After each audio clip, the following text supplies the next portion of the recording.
So our hope was that he was able to make bond because it is reasonable. It's a reasonable amount of money, but the bond company won't bond him out without. But even Mr. Brooker, even if you bond out, if you continue to make the bad choices, you're going to end up right back here over and over and over. You know, he's telling me that you want to plead guilty just to get out. I'm not going to do that because I'm not going to let you ruin your life. Because when you end up with these assault convictions, you're all but ruined. This is a harsh truth moment. The judge isn't just scolding, he's laying out the long-term consequences. Assault convictions don't disappear. Employers, schools, background checks, everything sees them. The judge is essentially saying one bad decision today can close doors for life. Do you think tough love like this actually works? You know, do you think people hire assault convictions? You think you're going to get a job? You think you want to go to school to study this and that? It's all for naught, because when you start racking up convictions, life is hard enough as a Black young man in society today as it is. And when you start racking up convictions, it only makes the life more difficult for you. That's hard enough as it is. And you're not getting it through. If I go drug test you now, what is the result? Even after months of me preaching to you not to use. That metaphor hits hard. Legally speaking, courts don't just judge actions, they judge patterns. Who you associate with matters when judges decide bond or jail. The question is, at what point does personal responsibility outweigh circumstance? I don't want you to answer the question. What I'm trying to break through to you is that I have repeatedly told you not to use. I've told you not to hang with dogs because you're going to get fleas, and not you caught yourself a damn flea. I don't know what to tell you, but here in court, we have resources, right? If you want resources, we're happy to give it to you. We had a kid in here yesterday, giving him resources to get a phone and a tablet. If you want a place to stay, we can find you a place to stay. If you want something to eat, we can get you something to eat. But how on earth can I continue to let you go when, number one, you don't come to court? Number two, you continue to go to the place we tell you not to go. Number three, you continue to pick up cases when we tell you not to over a damn case of beer and a large pack of candy.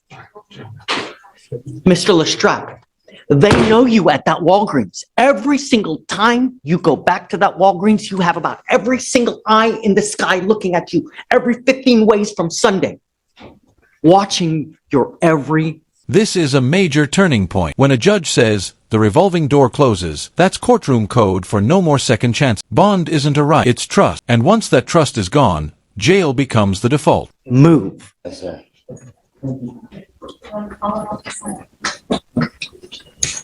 Ray, I'm sorry. I'm not going to give another PR moment. You know, perhaps, I don't know, but you're not getting it. Can we at least address the bond, though, Judge? Because I believe the bond's at Absolutely happy to. I agree that they're high. And what do you think? Judge, I'd be asking for 500 on each case. Okay, done. But the revolving door closes today. Yes, sir. It goes with you. Most of the cases that she has. All her cases are dangerous cases. Assault, ag assault, possession of a pistol. Now she's got a pistol case, committing certain felonies. We don't even know what the felonies are. Do you know? No, Judge, not at this time. I only heard of A bunch of FTAs, at least 2 other FTAs. Now we've got a third. What? You really want me to set you a bond? I want hair. Not going to happen. No, at some point, we got to say when. But, you know, you've racked up a bunch of criminal history. How old are you? How old is she? She's, I think she just turned 19. 19 and all this? Was I right about that, Troy? Correct. I'm 19. Yes. Absolutely not. I'm in shock that you're 19. And Katie, how many priors are we talking here? At least like 6, 7, 8? It appears so, Judge, yes. No, I'm sorry. but I just, you scared me, Miss Britton.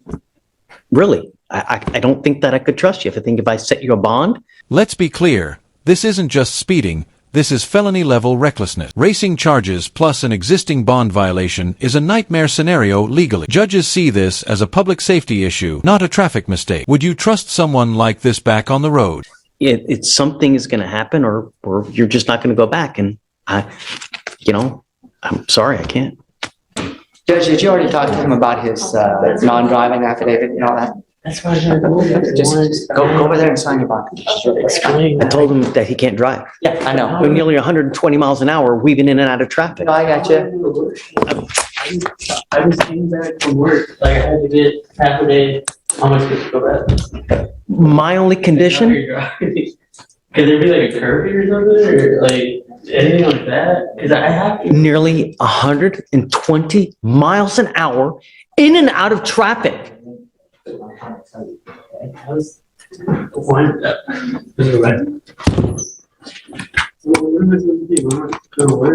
to you in a second.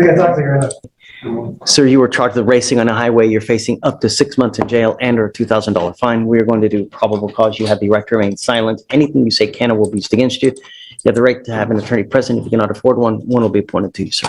Yes, Judge. Okay. On January 5th, 2025, the officer was conducting surveillance as part of a traffic crimes task force of motor vehicles racing westbound on Grand Parkway, and the officer observed the defendant's vehicle traveling in lane 2 and another vehicle in lane 1. The motor vehicle slowed down to approximately 30 miles per hour before launching at the same time in a competitive manner, accelerating to well over 110 to 125 miles per hour in an attempt to outpace each other. The motor vehicles raced 3 times, then pulled into a Buc-ee's. The officer observed the defendant, but was unable to locate the other motor vehicle involved in the race. So then it says also he picked up a felony evading. He was on bond for a felony evading and now he's picked up this case, a racing? It looks like that's the case, Your Honor. He was on bond for the evading. I'm taking away your privilege to drive. You are not allowed to drive, Mr. Lee. Do you understand? You will be signing an affidavit with me today promising me you're not going to drive. I don't give a rat's behind what is going on in your life. If I find that you drive, I can have a contempt hearing. You can be facing an additional 6 months in jail and a $500 fine every time you drive. This is an affidavit that you're going to promise me that you're not going to drive. Do you understand? There's a burning building with 50 kids in it. I don't care. Do not drive. You are Joaquin Hernandez. Sir. Mr. Hernandez, you're charged with driving while intoxicated. You're facing up to 6 months in jail and or a $2,000 fine.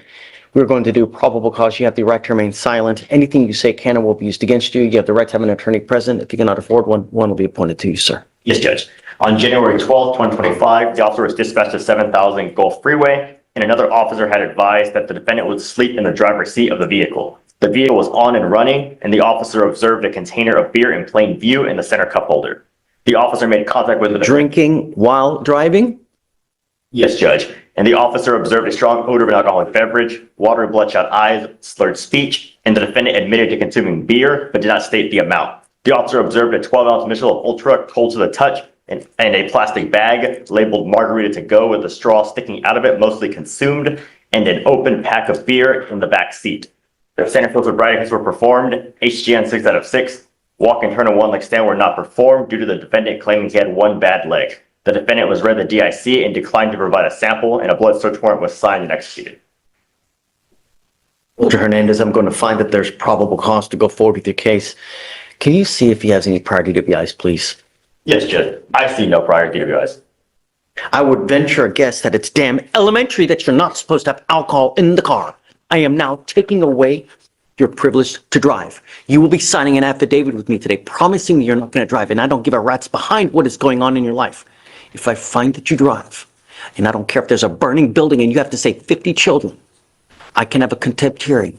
And every time you drive, you can be facing up to 6 months in jail and a $500 fine. Do you understand? Do not drive for any reason. You are Samuel Escobedo. So, Sir, you are charged with driving while intoxicated. You're facing up to 6 months in jail and or a $2,000 fine. We're going to do probable cause. You have the right to remain silent. Anything you say can or will be used against you. You have the right to have an attorney present. If you cannot afford one, one will be appointed to you, sir.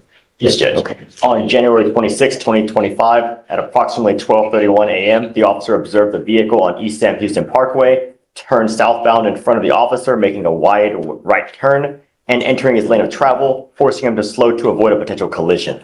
The officer observed the vehicle swaying within its lane and within the vicinity of another motorist. The vehicle accelerated to a high rate of speed of 61 miles per hour in a 45 mile per hour zone, and a traffic stop was then initiated. The officer made contact with the defendant and observed glossy eyes, slurred speech, and odor of an alcoholic beverage.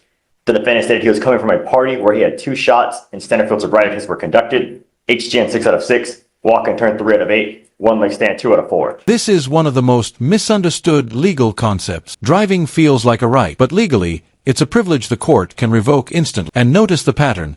Every defendant hears the same warning. Different cases, same rule, ignore it, and jail follows. The DIC was read and the defendant refused to provide a breath specimen, and an inventory search was conducted and the officer found 2 Modelo's cold to the touch and mostly empty and 1 pint of vodka. The passenger advised the vodka was hers and the beers were the defendant's. Blood search warrant was signed and executed. Drinking while driving? Yes, Judge, cold to the touch. Mr. Escobedo, I'm going to find that there's probable cause to go forward with your case. I'm ordering you now as a condition of your bond not to consume alcohol, illegal drugs, or unprescribed controlled medication. I'm now also ordering you not to drive at all. Do you understand? Sir. You will be signing an affidavit with me today promising you're not going to drive. If I find that you do, I can have a contempt hearing. You can be facing an additional 6 months in jail and a $500 fine every time you get into a car and drive. I don't care what your excuse is. Do you understand? sir. I would think that it's elementary that you're not to have alcohol in the car while you are driving. If I find that you pick up a new case, you become a danger to my city, you consume alcohol or you drive, I will revoke your bond, put you in jail, no more PR bonds for you. Do you understand? Your Honor, if I may, for my client. My client is 19 years old, Your Honor. I've known him for a long time. I know his family, and he works at the refineries right now. It would be onerous on him to not be able to drive, and Your Honor, my client would be requesting if maybe there was some alternative, potentially a machine in the car to make sure that he's... You know, I mean, he's 19. There's alleged 2 cold beers he's drinking while he's driving. No. I want you to appreciate the absolute privilege it is to drive. It's not a right. You want a right, take your Dutch patas and you can do that. No. If after a while you can show me that he appreciates it proactively, right, and I get it, then we can talk. But until that point, I don't care what you're doing. I don't care if there's a burning building, you have to save 50 children. You drive. It's really not going to go well for you. Do you understand? Mr. Ellis, let me read something to you. This is why the magistrate did not give you a PR bond in this case. Defendant on a 3-year deferred for a state jail felony since 3/21/24 allegedly stole CBD disposables. In this case, the witness called to report a man dancing around and waving a firearm in the air at the 5900 Long Drive in Houston, Texas. Law enforcement officers arrived, saw defendant matching the description as sitting at a bus stop, saw butt of gun sticking out of his pocket. Law enforcement officers told defendant to put his hands up. Defendant instead reached for his gun. Do you know how many people die from that very thing right there? Watch the news every single day in America. A young person dies just because of that very thing right there. Law enforcement officers struggled with the defendant as he continued to reach for the firearm, finally got him cuffed after approximately 6 minutes, then recovered a loaded .45 pistol from his pocket. One law enforcement officer injured during the struggle, pushed against the wall of the bus stop, sustained minor abrasions. Could have been another assault of a peace officer, which is a 3rd-degree felony, 2 to 10 in the penitentiary right there.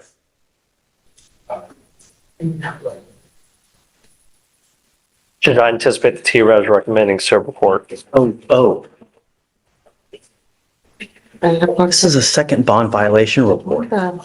Request number, yes. And that's why it's It's a second 2-year. bond violation. He has an open DWI and another in another county, and now he's consuming alcohol. Judge, the first one was from 2019, and he didn't have court until they didn't realize or didn't come to anyone's attention until he got this one. Then the officer told him, you have something open in Tarrant County, you may want to contact them. That's when he contacted them, and then he told them, yeah, come to court for that. So it kind of fell by the wayside. I don't know what happened. Sit for something. You get about a list of documents this high from lawyers advertising to you that you have an open case. I have to imagine that he knew about the open DWI in Tarrant County. Now he picks up another DWI. Now we're on a second bond violation report. He's on probation over there now, Judge, and he'd be on a 2-year probation here. No, this is not a good deal, man. I think that we're setting him up. I think once he does the TRAS, and if they recommend cerebral court, which they most likely will, I think he'll be getting the help that he needs. I mean, he's 25 years old. So he understands that, he'll have to, I think that I would prefer to do it first, you know? what do you mean? Do the TRAS first so we know exactly what, because I mean, I would require, because of the nature, I'm going to do a repeat offender DWI education class number 1. I had no idea that he has an open one. Now he's got 2 BVRs. I don't think I'm ready to do this today. Okay.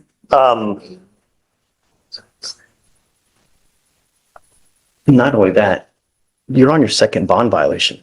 You're continuing to consume alcohol, and you have an open DWI in another county. It's unacceptable. Well, that one's closed now, Judge. He's on probation. I understand. He's on probation. But he's on probation. I mean, he's had it open. He's now on probation, and he's a week ago he's consuming alcohol still. Right.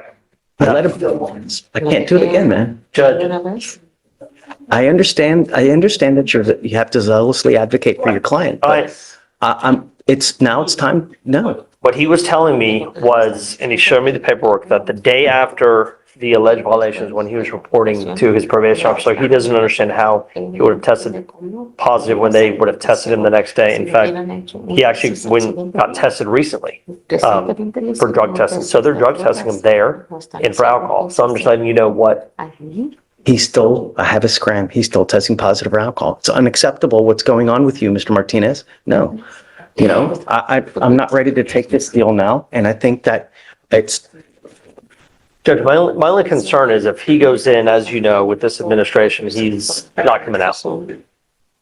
consequences, man. Actions have consequences, Mr. Martinez. You know that. You continue to do whatever you want to do. This is the final collapse. Multiple DWIs, bond violations, ignored warnings. This is where patience runs out. Courts don't just punish crimes. They punish refusal to change. So here's the real question. Was jail inevitable, or was this preventable?